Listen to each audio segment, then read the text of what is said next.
নমস্কাৰ সকলোকে স্বাগতম জনাইছো আসাম কেৰিয়াৰ পইণ্ট ইউটিউব চেনেলৰ অন্য এটা নতুন ভিডিঅ' লৈ মনকল পোনপ্ৰথমে আপোনালোক সকলোকে আমাৰ ইউটিউব চেনেলত 100k অৰ্থাৎ 1 লাখ সাবস্ক্ৰাইবাৰ সম্পূৰ্ণ হোৱাৰ বাবে অশেষ ধন্যবাদ জ্ঞাপন কৰিছো আপোনালোকৰ মৰম আৰু আশীৰ্বাদৰ সহায়তেই আমি আজি 1 লাখ সাবস্ক্ৰাইবাৰ সম্পূৰ্ণ কৰিবলৈ সক্ষম হৈছো আশা কৰিছো এনেদৰে আপোনালোকে আশীৰ্বাদসমূহ বজাই ৰাখিব আৰু আপোনালোকৰ বাবে যাতে ভাল ভাল কন্টেন্টসমূহ দি থাকিব পাৰো তাৰে কামনা কৰিব মনকল আজিৰ ভিডিঅ'টিত আমি Assam direct recruitment grade 3 grade 4 বা আসাম পুলিচ এনে ধৰণৰ প্ৰতিযোগিতামূলক পৰীক্ষাৰ বাবে প্ৰয়োজন হোৱা কৈ গণিতৰ 3 নম্বৰ ভিডিঅ'টো লৈছো এই ভিডিঅ'টিত আমি কিছুমান সহজ কৌশলৰ পদ্ধতিৰ জৰিয়তে আপোনালোকক কোৱেশ্যনসমূহ বুজাই দিবলৈ চেষ্টা কৰিম হেহে ভিডিঅ'টো হেকলৈকে ভালদৰে চাই থাকক আজি ভিডিঅ'ৰ প্ৰথম কোৱেশ্যনটো কি দিছে চাওক 5% of a number is equal to 12% of rest 500 what is the number অৰ্থাৎ এটা সংখ্যাৰ 5% জিমান 500 টকাৰ 12%ও হিমান এতিয়া তেন্তে সংখ্যাটো কিমান হ'ব আমি উলিয়াব লাগে এতিয়া চাওক যেতিয়া আপোনালোকৰ শতাংশত কোৱেশ্যনসমূহ দিয়া থাকিব শতাংশৰ অৰ্থটো আপোনালোকে মনত ৰাখিব শতাংশ মানে হৈছে চাওক 5% হওক বা যিমান শতাংশই হওক শতাংশৰ অৰ্থটো হৈছে যে ওপৰত 5 এটা আহিব আৰু তলত কি আহিব 100 আহিব শতাংশৰ অৰ্থটো হৈছে কি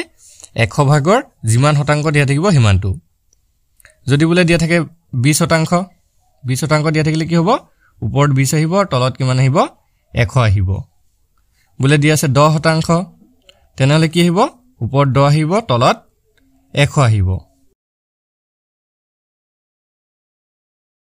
সকলো হয়তো শতাংশটো বুজি পাইছে এটা কোৱেশ্যনটোত কি দিছে আমি চাওঁ হক কি কৈছে যে এটা সংখ্যাৰ 5% জিমান 500 টকাৰ 12%ও হিমান এতিয়া ধৰি লও আমি সংখ্যাটো x এটা x ৰ 5% x ৰ কিমান বুলি কৈছে x ৰ 5% কিমান বুলি কৈছে কিহৰ সৈতে সমান 500 টকাৰ 12%ৰ সৈতে সমান এতিয়া 500 টকাৰ 12% চাব ভালদৰে অলপ এতিয়া x ৰ 5% মানে কি হ'ব x পূৰণ 5% শতাংশ বুলি ক'লে আমি কি কৈছিলো ওপৰত 5 আৰু তলত কিমান আহিব 100 আৰু সেম কন্ডিশন 500 টকাৰো কিমান হ'ব 12% 12% বা 12% ৰ ভ্যালুটো কিমান হ'ব ওপৰত 12 আহিব আৰু তলত কি আহিব 100 আহিব এতিয়া আপোনালোকে হয়তো এটা সমীকৰণ দেখিছে এই সমীকৰণটো যদি সলভ কৰি দিও তেনেহলে ইয়াতে আমাৰ x ৰ ভ্যালুটো ওলাই যাব আৰু x মানে কি ধৰিছিলো আমি সেই সংখ্যাটো ধৰিছিলো এতিয়া চাওক সমান চিনৰ হুফালে যদি আমি কটাকটি কৰো 0 0 কাটিলে 500 ৰ লগত 0 0 কাটিলে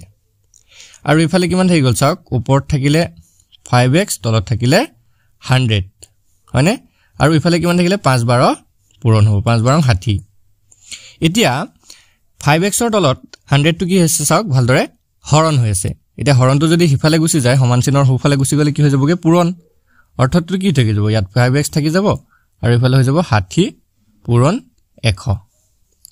এতিয়া আকৌ আমি যদি 5x টো কি হৈছে চাওক x ৰ লগত পূৰণ হৈছে 5 টো হিফালে গুছি গলে হৰণ হৈ যাব এফালে 60 পূৰণ 100 আৰু ইফালে হৈ যাবগে 5 ইয়াক যদি আমি কটাকটি কৰো 5 এ 100 কেবাৰ যাব 5 দুগুণ 10 20 বাৰ যাব এতিয়া কিমান থাকি গল আনসাৰটো চাওক x ৰ ভ্যালুটো কিমান থাকি গল 60 পূৰণ 20 এতিয়া 60 আৰু 20 যদি পূৰণ কৰো কিমান হ'ব ইয়াৰ ভ্যালুটো 6 দুগুণ 12 আৰু দুটা শূন্য 1200 অপচনটোৰ ভিতৰত অপচন কেইটাৰ ভিতৰত কাৰেক্ট আনসাৰটো হ'ব অপচন বি 1200 মই আকৌ এবাৰ আপোনালোকক কোৱেশ্যনটো বুজাই দিবলৈ চেষ্টা কৰিছো চাওক যেতিয়া শতাংশত থাকিব তেতিয়া আমি কি কৰিব লাগিব সেই শতাংশৰ সংখ্যাটো আমি ওপৰত লিখিব লাগিব আৰু তলত কি কৰিব লাগিব 100 কৰিব লাগিব এতিয়া আমাক কি কৈছিলে যে এটা সংখ্যাৰ 5% এতিয়া ধৰি ললো যে আমি সেই সংখ্যাটো হৈছে x ৰ কিমান শতাংশ x ৰ 5% মানে x পূৰণ কিমান হ'ব 5/100 সমান কি বুলি কৈছে যে 500 টকাৰ 12%ও হিমানে হ'ব এতিয়া 500 টকাৰো কিমান হ'ব 12% মানে কি ওপৰত 12 আৰু তলত 100 আৰু ইয়াক যদি আমি সলভ কৰি দিও তেনেহলে কিমান ওলাই যাব চাওক এফালে x আৰু 5 পূৰণ কৰিলে 5x তলত থাকিলে 100 এফালে যদি আমি কাটাকাটি কৰো এটো 0 0 দুটা কাটিলে 5 আৰু 12 পূৰণ কৰিলে থাকি যাব 60 এতিয়া ইফালে 100 টো কি হৈছিল হৰণ আৰু ইফালে গুছি গলে সমান চিনৰ হুফালে গুছি গলে হৈ যাবগে পূৰণ 60 পূৰণ 100 এতিয়া ইয়াক যদি আমি 5 এৰে হৰণ কৰি দিও x ৰ ভ্যালু আমাৰ ওলাই যাবগে ফলে 60 পূৰণ 100 আৰু ইফালে 5 এ হৰণ কৰি দিম 5 এ 100 যাব 20 বাৰ আৰু 20 আৰু 60 যদি আমি পূৰণ কৰো তেনে হলে ওলাই যায় 1200 এতিয়া আমাৰ সংখ্যাটো ওলাই গল 1200 কাৰেক্ট আনসাৰটো হ'ব অপচন বি আশা কৰিছো সকলোৱে বুজি পাইছে যদি বুজি পাইছে আমি নেক্সট কোৱেশ্চনটো আপোনালোকৰ বাবে ৰাখিছো নেক্সট কোৱেশ্চনটো কি দিছে অলপ ভালদৰে চাওক if 8% of a number is 20 what is the number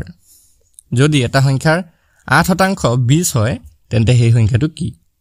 আপোনালোকে যদি ইয়াৰ আগৰ কোৱেশ্চনটো বুজি পাইছে তেনহলে এই কোৱেশ্চনটো পোষ্ট কৰি ভিডিওটো পোষ্ট কৰি আপোনালোকে কৰিবলৈ চেষ্টা কৰক আৰু কমেন্টত আমাক উত্তৰটো জনাই দিয়ক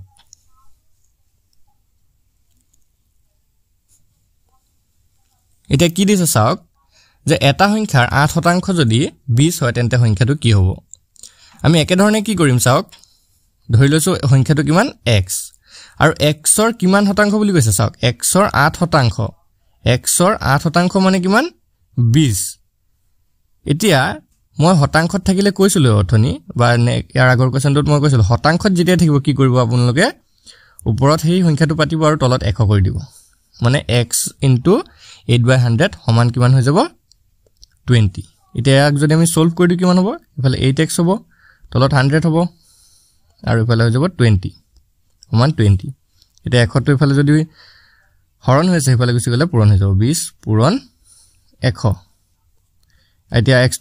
ৰ ভ্যালু যদি আমি উলাবলৈ যাও তেনহলে কি হৈ যাব 20 পূৰণ 100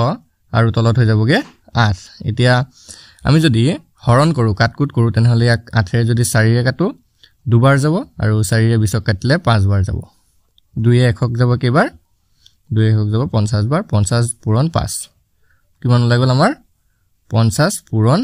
5 50 পূৰণ 5 কৰিলে কিমান 5 পূৰণ 25 250 অপচন কেইটাৰ ভিতৰত কাৰেক্ট আনসাৰটো হ'ব অপচন এ 250 আশা কৰিছো এনে ধৰণৰ এতিয়া কোৱেশ্চন মই আহিলে আপোনালোকে পৰীক্ষাত পাৰিব এতিয়া আমি নেক্সট কোৱেশ্চনটো চাওঁ হক নেক্সট কোৱেশ্চনটো কি দিছে যে তিনটা অংক বিশিষ্ট এটা কি কৈছে নেক্সট কোৱেশ্চনটো চাওক what is the difference between the largest and the smallest three digit number তিনটা অংক বিশিষ্ট আটাইতকৈ ডাঙৰ আৰু আটাইতকৈ সৰু সংখ্যাটোৰ মাজৰ পাৰ্থক্যটো কি এটা চাব যেতিয়া আপোনালোকক কেনেধৰণে দিয়া থাকিব যে তিনটা অংক বিশিষ্ট সংখ্যা বা চাৰিটা অংক বিশিষ্ট আটাইতকৈ ডাঙৰ সংখ্যা তেতিয়া কি কৰিব চাওক তিনটা অংক বিশিষ্ট আটাইতকৈ ডাঙৰ সংখ্যাটো হ'ব 999 এটো তিনটা অংক আছে তিনটা ডিজিট আছে আৰু তিনটা অংক বিশিষ্ট আটাইতকৈ সৰু সংখ্যাটো কিমান হ'ব 100 এতিয়া চাওক আকৌ যদি হুধে এনেকে চাৰিটা অংক বিশিষ্ট তেনহলে কি কৰিব চাৰিটা অংক বিশিষ্ট আটাইতকৈ ডাঙৰ সংখ্যাটো হৈ যাব 4টা 9 আৰু চাৰিটা অংক বিশিষ্ট আটাইতকৈ সৰু সংখ্যাটো হৈ যাব 1000 এনেকে প্ৰশ্নবিলাক আপোনালোকে কৰিব পাৰিব এতিয়া আমাক সুধিছে যে তিনটা অংক বিশিষ্ট আটাইতকৈ ডাঙৰ আৰু আটাইতকৈ সৰু সংখ্যাটোৰ মাজৰ পাৰ্থক্য কি এতিয়া আমি কি পাইছিল তিনটা অংক বিশিষ্ট আটাইতকৈ ডাঙৰ সংখ্যাটো আছিল 999 আৰু আটাইতকৈ সৰু সংখ্যাটো আছিল 100 এতিয়া ইয়াৰ মাজৰ যদি আমি পাৰ্থক্যটো উলিয়াও বিয়োগ যদি কৰো তেনলে কিমান লাগিব 99 আৰু ইপিনে 9 পৰা গলে 8899 899 এটো হৈ যাব आंसर কাৰেক্ট आंसरটো অপচন ডি আশা কৰিছো এতিয়া এন ধৰণৰ কোৱেশ্চন মই আহিলে পাৰিব যদি কোৱেশ্চনটো বুজি পাইছে তেনহলে কমেন্টত ইয়েস বুলি জনাই দিব এতিয়া আমি নেক্সট কোৱেশ্চনটো চাওঁ হক নেক্সট কোৱেশ্চনটো কি দিছে চাওক the angles of quadrilateral ABCD are in the ratio 3:4:5:6 আছে what is the largest angle ABCD চতুৰ্ভুজৰ কোন কেইটা ক্ৰমে কি হত আছে চাওক 3:4:5:6 আছে তেনহলে আটাইতকৈ ডাঙৰ কোনটো কিমান হ'ব এটা মন কৰিব চতুৰ্ভুজৰ কোন কেইটাৰ অনুপাত আমাক দিয়া আছে এটা আপোনালোকে যেতিয়া এন ধৰণৰ কোৱেশ্চন মই দিয়া থাকিব চতুৰ্ভুজ ত্ৰিভুজ তেতিয়া আপোনালোকে চতুৰ্ভুজৰ যিকিটা কোণ আছে সেই কোণ কেইটা যোগ কৰিলে কিমান হয় তাৰ ভ্যালুটো মনত ৰাখিব লাগিব মন কৰিব চতুৰ্ভুজৰ যিকিটা কোণ আছে চাৰিটা কোণ যে থাকে সেই চতুৰ্ভুজৰ চাৰিটা কোণৰ সমষ্টিটো হৈছে 360 ডিগ্ৰী মন কৰিব চতুৰ্ভুজৰ চাৰিটা কোণৰ যোগফল হৈছে 360 ডিগ্ৰী যদি ত্ৰিভুজৰ আহে তেনহলে ত্ৰিভুজৰ তিনটা কোণৰ যোগফল হৈছে 180 ডিগ্ৰী এই কথাকিটা আপোনালোকে মনত ৰাখিব লাগিব এতিয়া কি কৈছে চাওক যে কোন কেইটা কিহত আছে 3:4:5 আৰু 6 অনুপাতত আছে এতিয়া আমি কি ধৰিব পাৰো যে এটাক 3x ধৰিব পাৰো এটাক 4x ধৰিব পাৰো এটাক 5x ধৰিব পাৰো আৰু এটাক কি বুলি ধৰিব পাৰো 6x ধৰিব পাৰো আৰু এই যিকিটা আছে এই কোন কেইটাৰ সমষ্টি কিমান হ'ব কলো 360 ডিগ্ৰী হ'ব এই গুটেই গিটাৰ সমষ্টি কিমান হ'ব 360 ডিগ্ৰী অৰ্থাৎ 3x + 4x + 5x + plus 6x যদি আমি কৰি দিও তেনেহলে 360 ডিগ্ৰী আমাৰ ওলাই যাব এতিয়া এই সমীকৰণটো যদি আমি সলভ কৰি দিও x ৰ ভ্যালুটো ওলাব আৰু তাৰ পৰা আমি আটাইতকৈ ডাঙৰ কোনটো আমি উলিয়াই দিব পাৰিম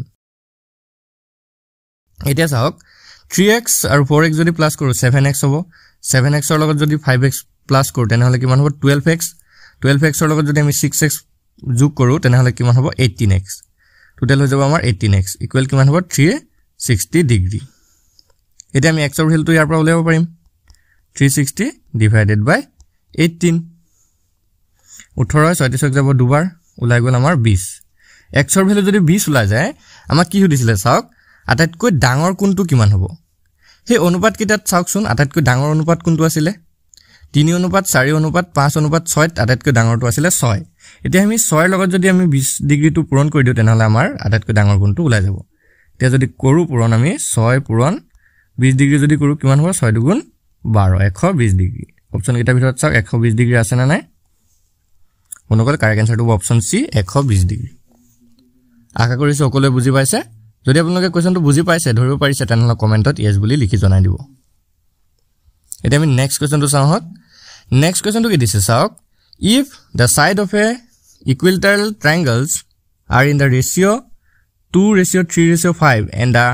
perimeter is of the triangle is 50 cm what is the length of the smaller side এটা বিখমবাহু ত্ৰিভুজৰ বাহু কেইটা 2:3:5 অনুপাতত আছে আৰু ত্ৰিভুজটোৰ পৰিসীমা হৈছে 50 cm তেনেহলে সেই ত্ৰিভুজটোৰ সৰু বাহুটোৰ দৈৰ্ঘ্য কিমান হ'ব এতিয়া চাওক কি দিয়া আছে বিখমবাহু ত্ৰিভুজৰ অৰ্থটো কি যে গুটেই কেইটা বাহু তাৰ বেলেগ বেলেগ হ'ব আৰু সেই ত্ৰিভুজটোৰ কি দিছে আমাক পৰিসীমাটো দি থৈছে পৰিসীমাটো কিমান দিয়া থৈছে আমাক 50 cm আকৌ বাহু কেইটাৰ অনুপাতটো আমাক কিমান দি থৈছে 2:3:5 দিয়া আছে এতিয়া আমি কি কৰিম চাওক এটাক আমি 2x ধৰিব পাৰো এটাক 3x ধৰিব পাৰো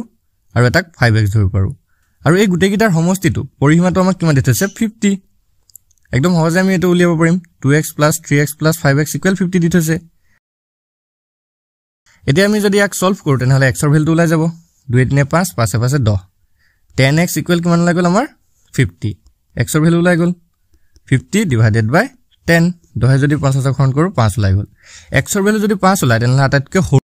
এটা চাওক x ৰ ভ্যালুটো যদি ওলাই গৈছে তেনেহলে আমাক কি উলিয়াব দিছে আটাইতকৈ সৰু বাহুটোৰ দৈৰ্ঘ্য উলিয়াব গৈছে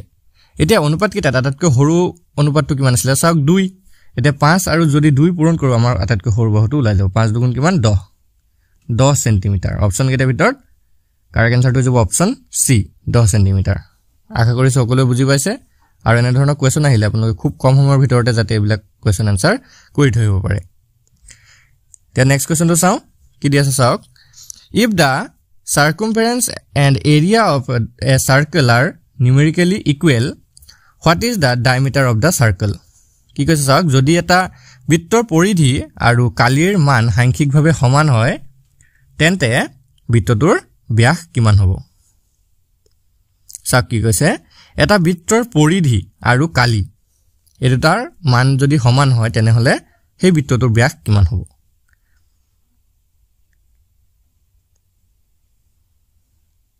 এটা চাওক কালি বৃত্তৰ কালি আৰু পৰিধিৰ এইগিটা যি সূত্ৰ আছে সেইগিটা আপোনালোকে মনত ৰাখিব লাগিব বৃত্তৰ পৰিধি কি বুলি কোৱা হয় 2πr বা বৃত্তৰ পৰিধিৰ সূত্ৰটো হৈছে 2πr আৰু বৃত্তৰ যেটো কালি আছে কালিৰ সূত্ৰটো হৈছে πr²। ইয়াতে r মানে হৈছে বৃত্তটোৰ যেটো ব্যাসাৰ্ধ আছে r টো হৈছে বৃত্তটোৰ ব্যাসাৰ্ধ এতিয়া চাওক কি কৈছে যে সেই পৰিধি আৰু কালিৰ মানটো সমান অৰ্থাৎ কি হৈছে চাওক 2πr সমান πr² এইটোৱে কৈছে আমাক এতিয়া ইয়াৰ পৰা যদি আমি ভ্যালুটো উলিয়াই দিও তেনহলে আমাক কি সুধিছে ব্যাস সুধিছে আমাক কি উলিয়াবলৈ কৈছে ব্যাসটো উলিয়াব কৈছে এতিয়া চাওক এয়া যদি আমি কাটকুট কৰো তেনহলে পাই কেনসেল হ'ব দুইফালে এতিয়া ইয়াত কি হৈছে 2r হৈছে আৰু ইফালে কিমান হৈছে r * r দুইফালে r আছে r কেনসেল হ'ল এতিয়া r ৰ ভ্যালু কিমান ওলাই গল r ৰ ভ্যালু ওলাই গল 2 মানে আমাৰ ব্যাসাৰ্ধটো ওলাই গল 2 আমাক কিন্তু ব্যাসাৰ্ধ সুধা নাই আমাক কি সুধিছে চাওক ব্যাস কিমান হ'ব বুলি সুধিছে এতিয়া ব্যাসাৰ্ধ যদি 2 হয় তেনেহলে ব্যাস কিমান হ'ব তাৰ দুগুণ ব্যাসটো কি বুলি কয় d মানে ডায়ামিটাৰ এতিয়া d কিমান হ'ব 2 * 2 মানে 4 এতিয়া চাওক অপচন কেইটাত 4 আছে নাই আছে অপশ্যন কেইটাৰ ভিতৰত কাৰেক্ট আনসাৰটো অপশ্যন ডি বন্ধুসকল আশা কৰিছো সকলোৱে বুজি পাইছে যদি আপোনালোকে কোৱেশ্যনসমূহ বুজি পাইছে তেনেহলে কমেন্টত ইয়েস বুলি লিখি জনাই দিব আৰু ভিডিওটো যদি ভাল লাগিছে তেনেহলে আপোনালোকৰ বন্ধু বান্ধৱীৰ সৈতে শেয়াৰ কৰি দিব যাতে তেওঁলোকেও ইয়াৰ পৰা উপকৃত হ'ব পাৰে ধন্যবাদ